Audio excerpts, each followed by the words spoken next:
YouTube, what is up? It's been a while. I apologize for the delay in this video. You see, I wanted to try something new for quite a long time, and this is the perfect moment. It is currently autumn, a little bit in the afternoon, 2024, and I'm a bit bored of the whole standard photography videos on YouTube where a dude waxes to the camera about some photographs that he took once upon a time. I want to change it up a little bit. So today I'm doing a little bit more of a raw episode. I'm going to take you along to a shoot that I plan on doing. Then I'm going to take you to the lab where I'm going to develop, the lab being my bathroom, where I develop all of the images in a tank with some chemicals. And then I'm going to take you to the scanning where I turn those negatives into scanned photographs. That is the end of this video, but one day in the future it could go into printing and finalizing the images in another way. This is just the very first episode. It's kind of like a test. So if you like it, let me know. If you don't like it, let me know. I think a lot of people shoot film, but then they get it developed and digitized at a lab. Maybe some people will shoot film, get it developed, and then scan it at home. But today I'm hopefully going to change your mind a little bit about developing film yourself, to kind of like demystify the process, show you a little bit of the simplicity behind it, and yeah, hopefully encourage people to start doing this themselves. So enough jibber jabber, let's get in the car and I'll tell you the plan. How is it this late in the year and there's still mosquitoes? Oh!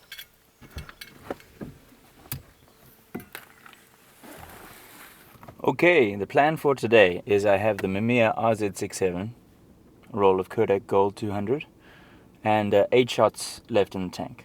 I actually started recording this video yesterday. It didn't turn out so well. The camera thought that it was full of content when it actually wasn't. So I've got 2 shots in the tank already. I chose Kodak Gold because it's autumn right now, and so I'm hoping that the saturation and the contrast and the colors of that film stock will just accentuate the autumnal colors, as they say. Yeah, I've got a couple of locations in mind, maybe some you know, improvisation in terms of compositions, but the long and short of it is this is just a test video. If you guys like the whole process of this, then you know, maybe there'll be more.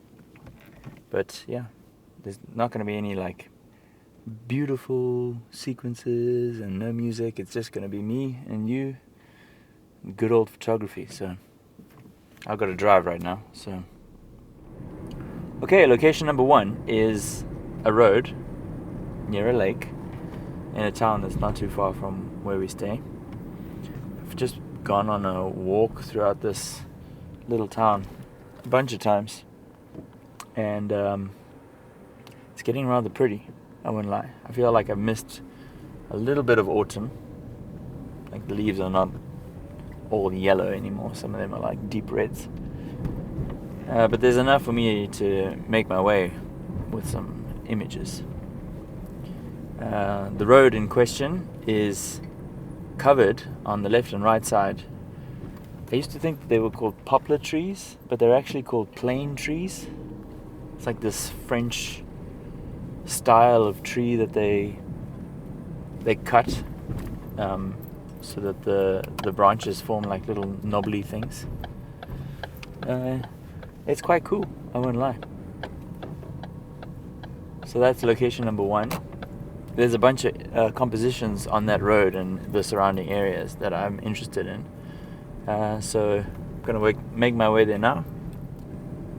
I mean, this is it. Isn't this beautiful? I'm gonna park right over there. I can actually swing across now.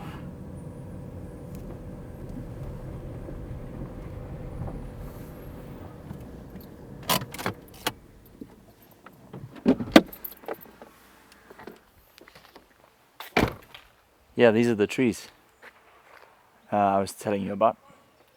They're called plane trees, apparently. If I am wrong, feel free to correct me in the comments. But yeah, this is the road. I'm gonna go start making photos.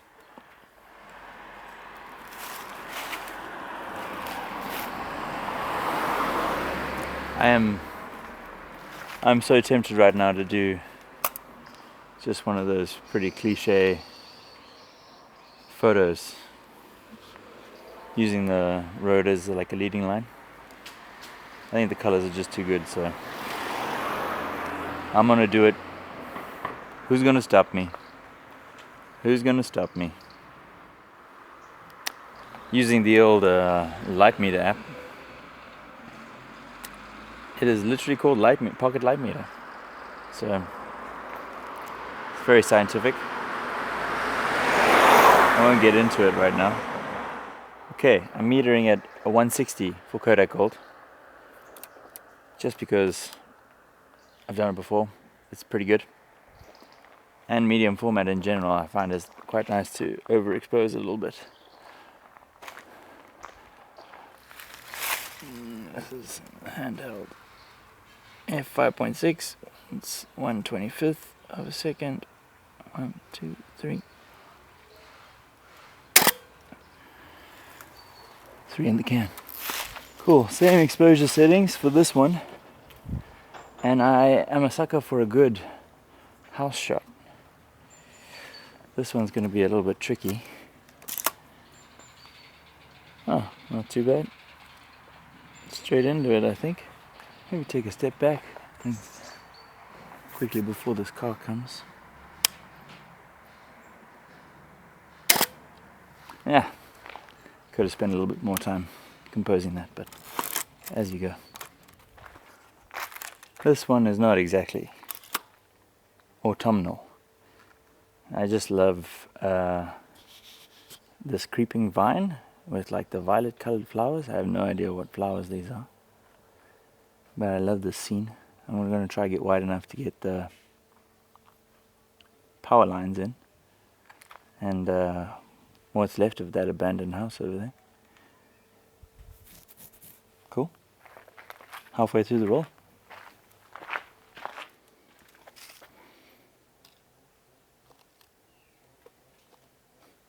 I should probably meter this as well because the light's changing a little bit.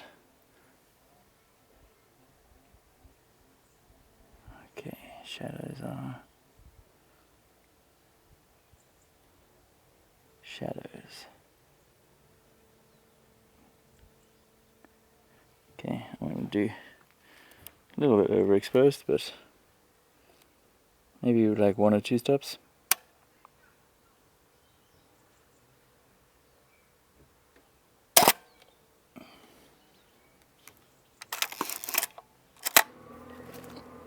These flowers are too good to pass up. But the trick is, getting close like this is, I could do 2. It's just a strange composition. But what I've been doing recently is I've been like, I don't really go too close to my subjects. So I'm trying to like break that wall a little bit, get much closer. I'm not talking about like macro shots, I'm just talking about like getting a little bit closer. Maybe I'll do 1 close and 1 far and compare them afterwards. I think that's a good idea. I don't know about this. The close one is just too close.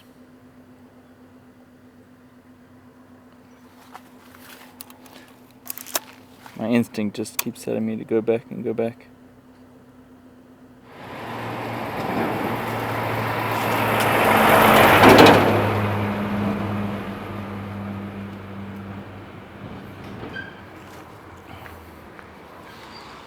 Okay,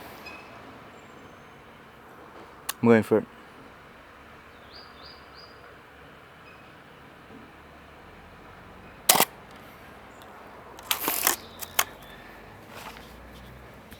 Definitely think a lot of these shots could be better composed, but it's just a test.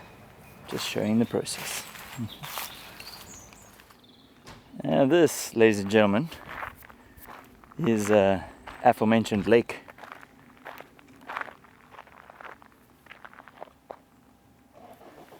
It's quite beautiful actually, I won't lie.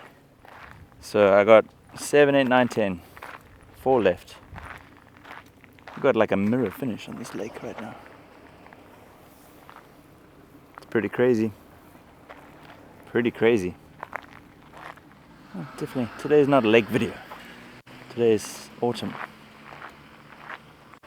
And we've got some more colors to go hunt out. So I think I'm gonna pack up right now, go back to the car, and head to that the gates of that stadium. See if there's anything to be made there. Truth be told, I don't really know where the stadium is. It's down that road over there, so onward, as they say. This is the money shot. Gotta get off the road because people are right here.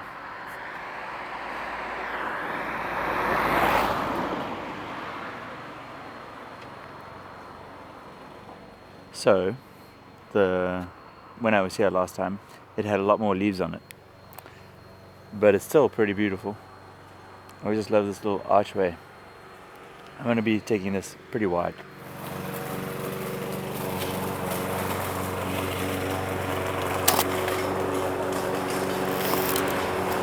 Try to go closer. It's definitely on the wrong side of the sun. It's backlit at the moment, which is not great. But isn't that a beautiful archway? I love the blues and the reds. I just wish there was a little bit more reds. Okay, I'm dealing with battery issues. So this one's got to be quick. You probably can't even see me. I'm over here behind the tree. Okay. 3, 2, 1.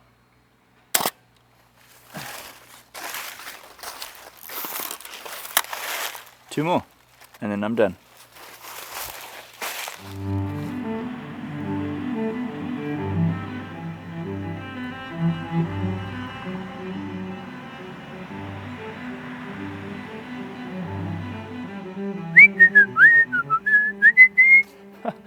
Hi. Photography.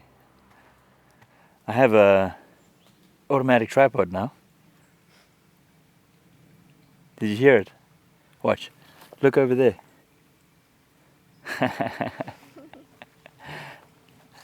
Don't you want to show yourself? So pretty. No, thank you. There's my wife behind the camera. So look at this. Hey, look how beautiful that is. Actually, I think I'm going to do 2. I already took a photo, and this is like my last one. So. No. What do you mean? Wait, I think there's another one ahead. This is so beautiful to pass up. I've got the... Well, I suppose it's pretty similar to the one I just took. Yeah. Anyway, I was going to save the last exposure for something special, but I think this is where the money is in this park. So one more shot and then done, and then I'll see you in the lab or the bathroom. The bathroom.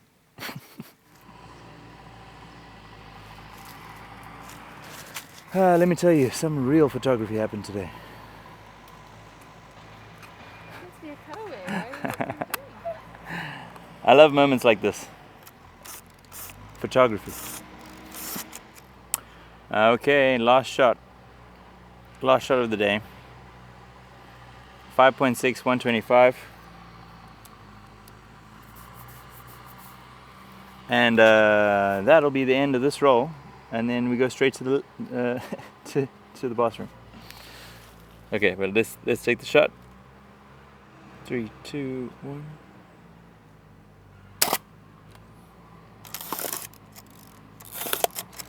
That wasn't so bad. 10 shots in an afternoon. Well, 8 shots in an afternoon. Cool. That's it. We're gonna walk around the park a little bit more, but then next time I see you, I'll be in a bathroom. Well, welcome to my bathroom, or my makeshift film lab, where I develop all of my rolls of film. The reason that I wanted to make this whole raw process video is also to like demystify parts of developing your own film. Basically, what I hopefully want to convey is that it's not as tough as you might think. You can definitely do it yourself. If you can make a Negroni, you can develop your own film. That's what I say. You'll get better over time, but I'm going to give some tips and tricks on what I do with the film during this process, so that hopefully when you do this your first time, you'll make a little bit fewer mistakes, let's just say. The most important thing by far when you're developing color film is this. I'll get in closer just now, but it's the Cinestill sous vide, as I call it. It basically just keeps the temperature of the water at a constant temperature. That is the most important thing when you are developing film, especially color film. The chemicals have to be at a specific temperature. It will tell you what that temperature is. For me, I like to keep it at 39 degrees Celsius, but the sous vide is set to 40, and that's only because as soon as I take the chemicals out, they might lose a little bit of their temperature, and when they go into a cold developing tank, they may lose a little bit of the heat that they've retained inside of the liquid. But before we even get into that, I want to show you what I'm using. I'll wait for the focus. This is the kit that I'm using today, ADOX C-Tech 41. It's a 3-bath kit, and I haven't had any issues with it so far. It's been really reliable. As far as I know, this is a new chemistry, but I don't want to get too in depth into what that is. You have to wash the film 3 times in 3 different baths. For me, I like to keep all the baths the same temperature, so all 3 of my baths, the developer, the bleach and the fix, are in the water getting up to temperature, and then I do one final bath. This is, for me, the most important in making sure that your film comes out super clean. When you develop at home, you will start to see little watermarks or drops on your film from the drying process, because we're not drying in machines like at traditional labs. So I use this, which is it's basically Kodak PhotoFlow, but ADOX's version. This video is not sponsored by ADOX at all. I'm just using their products because they're basically more available in Europe at the moment. What this does is it basically removes any of the chemical stains that would be on your film if you were to just leave it with the tap water. And I am developing with tap water from France. So the results that you're going to see today are all tap water based results.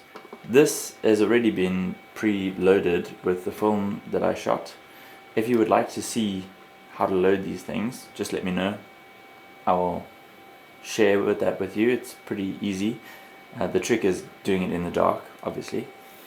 But now I'm just waiting for the chemicals to get up to temperature. As soon as they're up to temperature, I will develop, and we'll chat about why I think you should develop yourself as well. So stick around.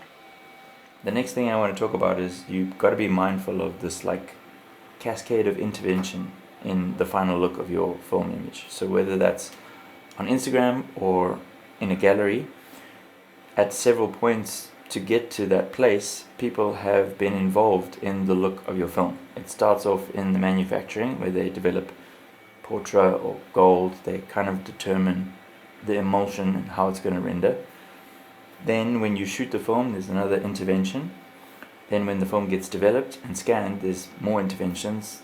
You can edit the film, and then the final image is a result of this cascade of intervention.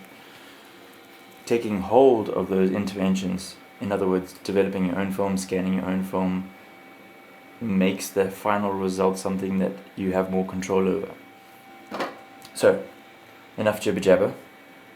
The first bath is going to be 8 minutes, and that is the developer. Cool. Some of the chemicals will stain your clothes. So if you want to wear gloves, if you want to wear an apron, if you want to wear a mask, totally should. I should actually be wearing a mask, but I'm not going to. And the first bath is the developer, which will be going in for 8 minutes, and I'm going to agitate once for 30 seconds, and then every minute or so for 8 minutes. And I'm just going to use the little jingalingala. Show you what I mean. Where is the jingalingala? Here it is. Cool. So, going in with the first chemical, which is the developer. See you in 8 minutes.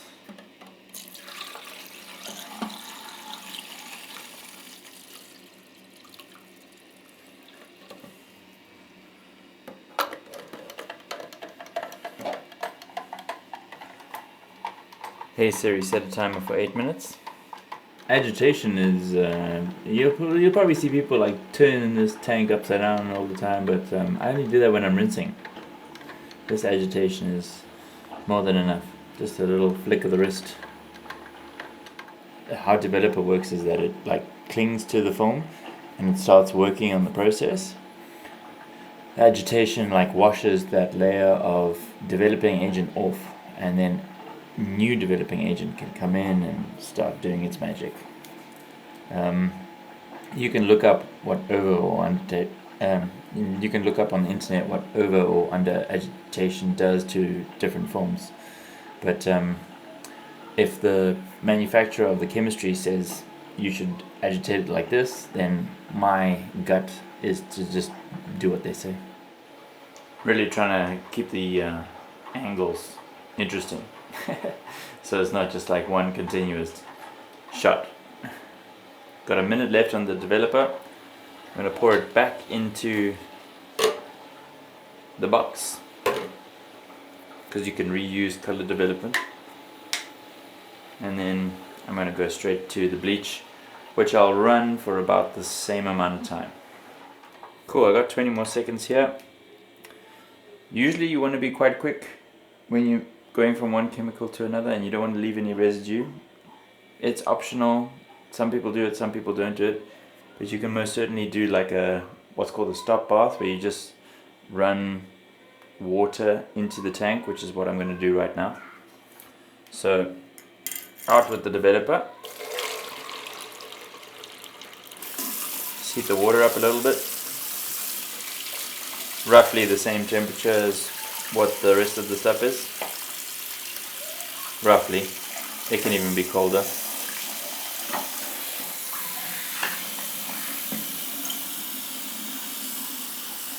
Cool. Now this is just a stop bath, so the stop bath stops the development. The benefit of this as well is that any of the leftover developing agent will get washed up in the water, and then you don't have to do it long, like 30 seconds. Another benefit is that none of the developer goes in the bleach, and then if you do it after the bleach, none of the bleach goes into the fix. So I've just got in the habit of rinsing a little bit, next chemical, rinsing a little bit. Just keeps the chemistry good for a while, let's just say. Okay, this is the staining one, so I'm going to be careful here. Top trick, if you pour the chemistry straight onto the hole of the Patterson tank, it goes in super fast, and it's kind of like submerging the film as quickly as possible. So I'll run this again for, I'd say, around about 8 minutes. This is by far the most exhilarating process of shooting film.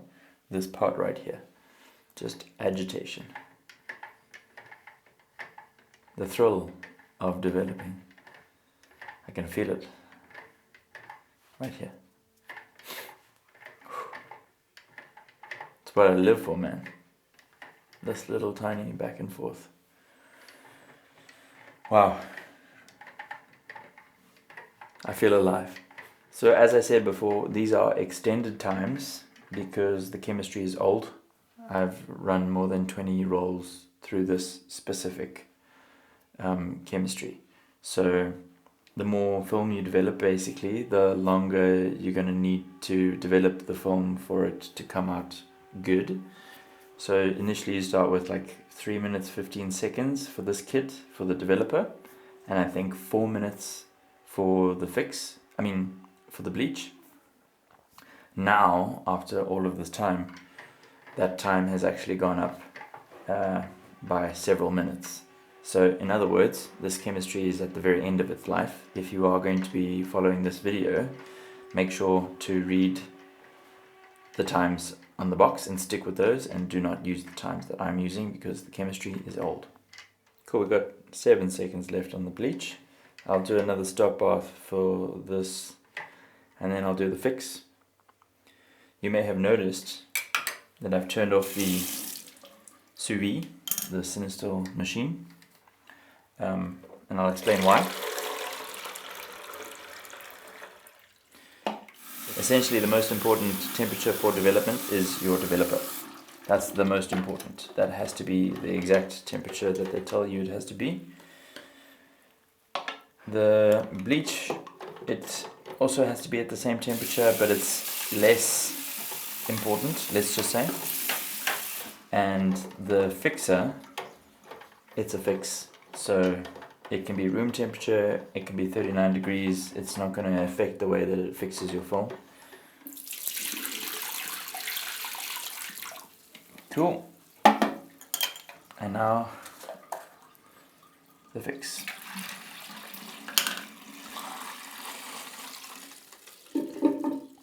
It's pretty clean. You can probably see that it's a bit pink. But for fix, for like 20 uses of film, that's a clean fix. But the solution. My last fixer was just like red after 20 uses. That's like a rose pink, let's say.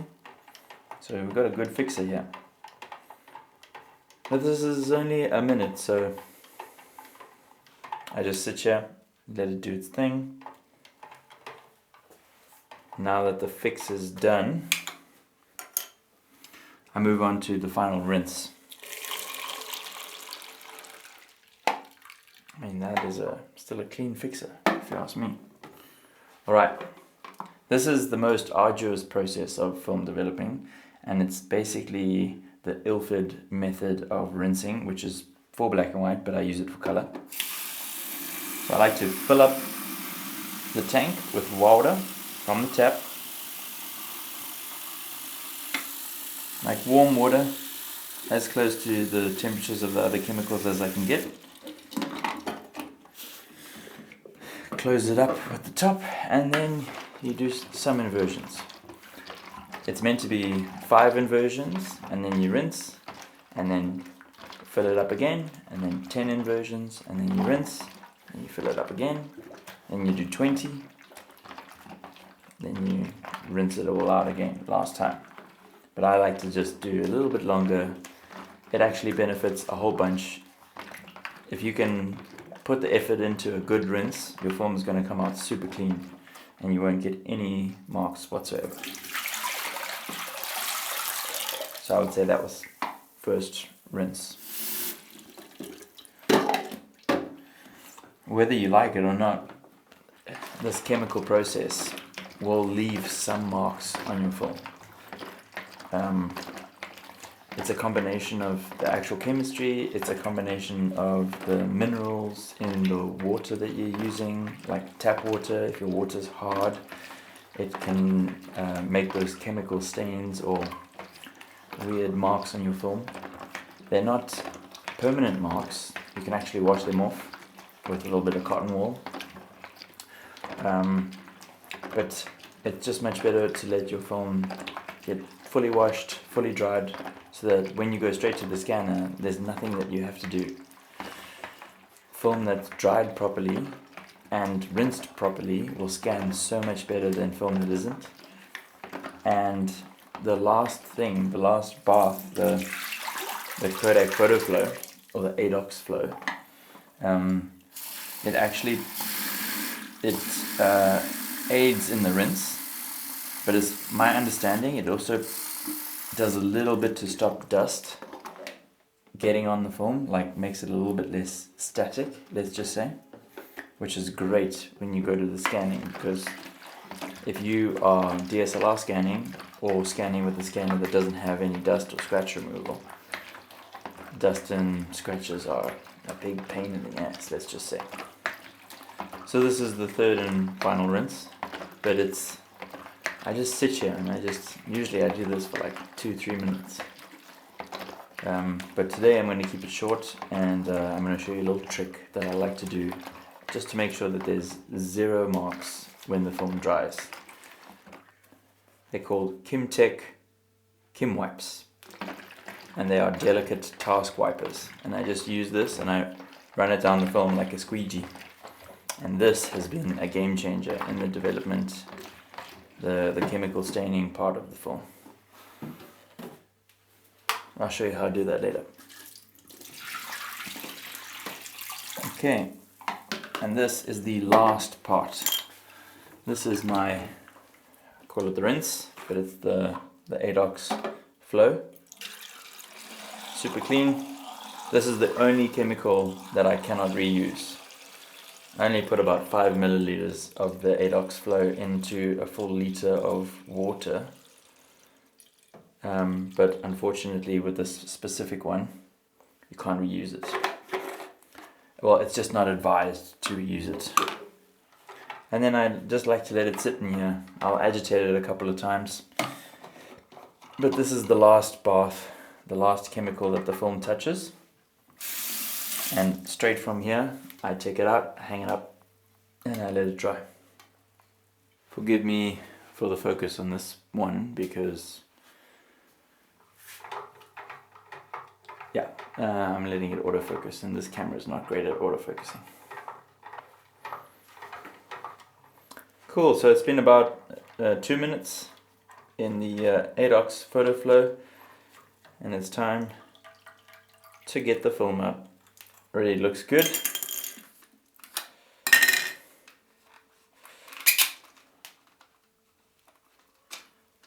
Cool, here we go. Nice. Oh, bugger. Oh, the last shot. Okay, so no squeegee on my film ever. No squeegee, hate squeegees. I just use my fingers and I pull all the rest of that photo flow down. I use my Patterson clips, clip it up like that. And then this is the most important part. So Kim wipe, let me come close so you can see me. Kim wipe, I fold it in half, run it over the film like this, slight pressure, bend it, and then you literally just roll it all the way down to the bottom. And that 100% will get rid of all of the stains. I made a mistake on this roll, as you can see. The last image is like rolled off the edge of the film. So literally my favorite shot of the whole roll is cut in half. So we'll see. I'll just put this metal clip at the bottom. And then the clips keep the film straight while it dries. And then I'll let it dry for 2-3 hours. And then take it to scanning. And I've got some things to say about scanning, so see you on the other side. Well, ladies and gentlemen, before we scan, we must cut. And that's where I want to introduce you to the best purchase I've made for my whole film setup, without a doubt. The Optic Old School Film Killer. I'm also not sponsored, so I bought this with my own money, but it is easily one of the most useful tools that I have in my arsenal of home development. This thing cuts film straight every time. It's got lines for 35mm and medium format, different aspect ratios, so when you line it up it cuts without any problems. I highly recommend this if you are processing a lot of film by yourself. I am done with scissors because of this thing, and it makes everything incredibly easy. What's that old saying? Wear the glove that fits, or the shoe that fits. Well, for my scanning today, ladies and gentlemen, this is the scanner that fits. Unfortunately, it's the Epson V850 Pro. Gets a lot of hate on the internet, believe me, I know. But it's the one that I can afford, to tell you the truth. I can't afford an Aimcon, I can't afford a Fuji Frontier. I can afford DSLR scanning, which will be in a future video. But this has served me well. Maybe not that well for 35mm, I won't lie. But medium format sure produces some bangers. I'm not saying it's the best scan in the world, but I've been able to get pretty good results out of it. So yeah, it's the one that fits for my process right now. But yeah, I'm going to run you through how I scan with this here scanner, and that'll be the end of the video. I'll run through all the images at the end. So I'm going to scan 2 of the images right now for you, show you my settings, and then I'm going to show you the inversion process, and then that's it. Sweet sound of that Epson V850 Pro, am I right? It's an incredibly attractive sounding scanner. This is the moment we've all been waiting for. Scanning the negatives, seeing what we got.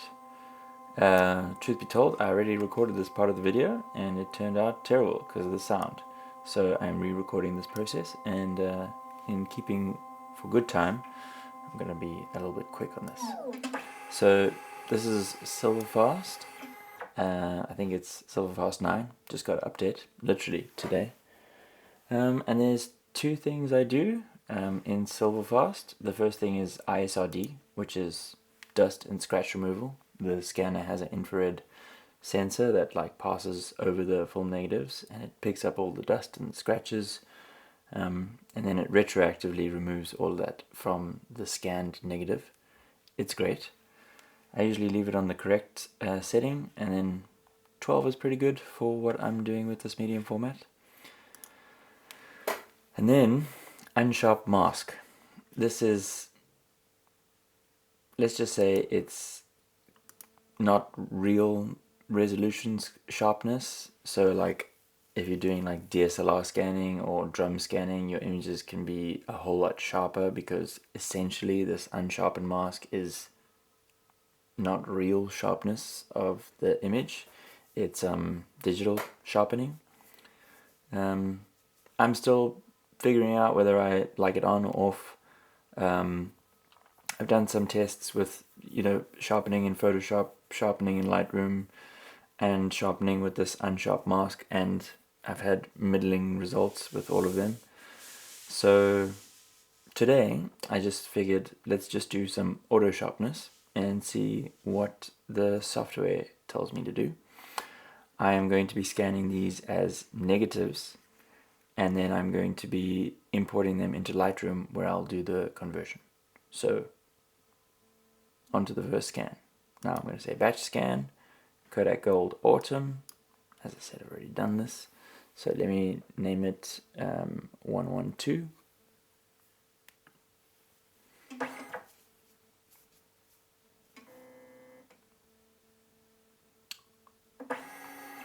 Oh, great sound. That's a great sound right there. The Epson has just finished the scan, and now I have 2 color negative images ready for inversion, and I'm taking them into Lightroom. There's a very good reason for that, and that is because I hate Negafix. You see, Silverfast comes with this inversion tool called Negafix. Every time I use it, the colors are horrendous. So I have learned to rely on one of 2 methods: good old faithful doing it myself, which is time consuming, and I'm still getting better at doing inversions by myself, I won't lie. The second method is my favorite, and again, not sponsored. I bought this with my own money. It's called Negative Lab Pro, and just on a standard conversion, this is the image that I result with. I mean, this is as close to a final look as I would ever go. I may play with it a little bit, but yeah, I mean, that is just Kodak Gold all the way for me. Sometimes when I'm in Negative Lab Pro, I like to play with the white balance. In this case, it doesn't have too much of a difference. I think I might go with auto warm. Yeah, but the results on the sharpening, they look pretty good. They look pretty good to me. This one, it looks a little bit, it's in my B flat profile, which I use if I want to dial in the edit a little bit more. But I'm just going to go standard conversion over here, and that looks great. There's good contrast. Sometimes I prefer auto warm, but in this case, I think this is great. I might edit these out in the final thing because I didn't like them in the shot, so just so you know. I do that sometimes, but yeah, I might just leave them in. It's a sense of place, let's just say. But yeah, the benefit of developing and scanning straight away is that there's hardly any dust that you have to remove. I mean, this is a little bit of a place where the dust removal didn't work, but the negatives are super clean, super crisp. There's really little to no editing work for me to do when it comes down to the final conversion. If I had more time, I would obviously do it myself, but yeah, I love Negative Lab Pro, even on standard. It's just so good, so reliable, and for medium format, I mean, the Epson certainly does pack a punch, if you ask me. This idea of the scanning for me goes back to the cascade of intervention that I spoke about earlier. Just these profiles can have such a drastic difference on the final look of your film. Just the white balance can have such a drastic effect to the final look on your film. I've always usually gone between standard and soft, and I've barely touched these sliders. Sometimes I'll do lab glow, lab fade, but in general I like to keep it a little bit around 0, and I like to crush the dark parts of the image. Because I shot this one stop, or like I think half a stop over, so crushing the blacks a little bit just brings a little bit more of that contrast back. But yeah, this scanning part of the image is probably where you can have the most impact. But yeah, this is just one other part, perhaps the most important part of finalizing your image.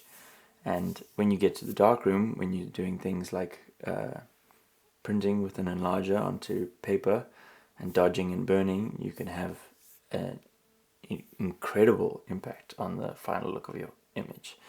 But that will be for another episode. I'm going to go scan the rest of the photographs and I'll put them up at the end of the video.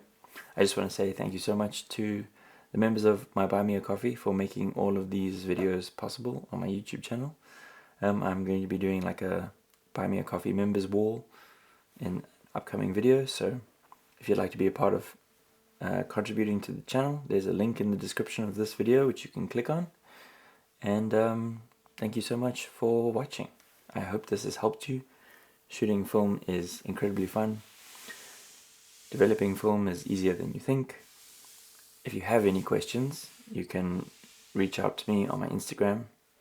I am more than happy to help anybody with anything developing or anything scanning.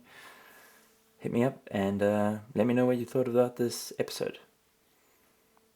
And I'll see y'all in the next video.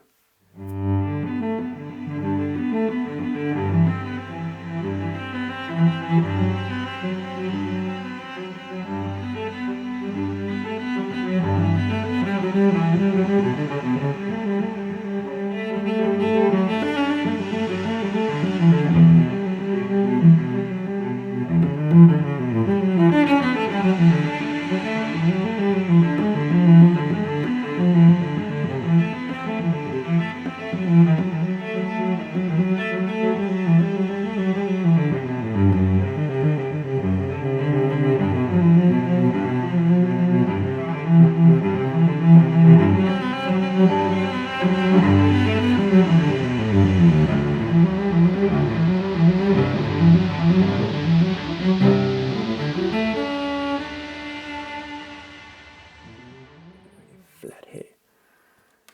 But yeah, thanks for watching. See you in the next one. Flat hair.